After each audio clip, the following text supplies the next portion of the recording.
നമ്മളെ ദേവൂട്ടി ഇപ്പോൾ വരും കേട്ടോ. ഇന്ന് സ്കൂളിൽ നിന്ന് ഓണത്തിൻ്റെ അരി കൊടുക്കുന്നുണ്ട്. രാവിലെ പോകുമ്പം കവറെടുക്കാൻ മറന്നുപോയി. എന്നെ വിളിച്ചു പറഞ്ഞു, അമ്മേ ഇതുവരെ ഓട്ടോക്കാരൻ വന്നിട്ടില്ല, 3 മണി കഴിഞ്ഞു. ഞാൻ പറഞ്ഞാൽ 3:09 ആയതേ ഉള്ളൂ. അരി മേടിച്ച കവറ്. ഞാൻ പറഞ്ഞാൽ ഞാൻ അങ്കിളിനോട് പറയാം. അപ്പോൾ ഞാൻ ആ ഡ്രൈവർ ചേട്ടനോട് വിളിച്ച് പറഞ്ഞു. അപ്പോൾ പറഞ്ഞാൽ ആ കവറ് കൊണ്ടുപോയിക്കോളാം പറഞ്ഞു. അപ്പോൾ ഇപ്പോൾ ദേവൂട്ടി അരിയും കൊണ്ട് വരും. ഒയ്യോ പറഞ്ഞതേ ഉള്ളൂ, വരുന്നുണ്ടേ.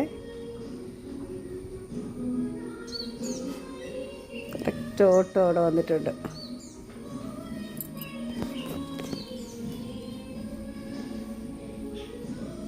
ദേവു, അയ്യോ മോളിങ് എടുത്തോ, മോളിങ് മേടിച്ചോ?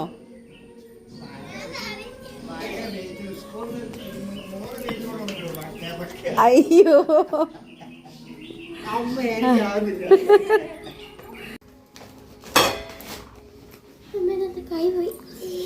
ആരുടെ നാട്ടില്?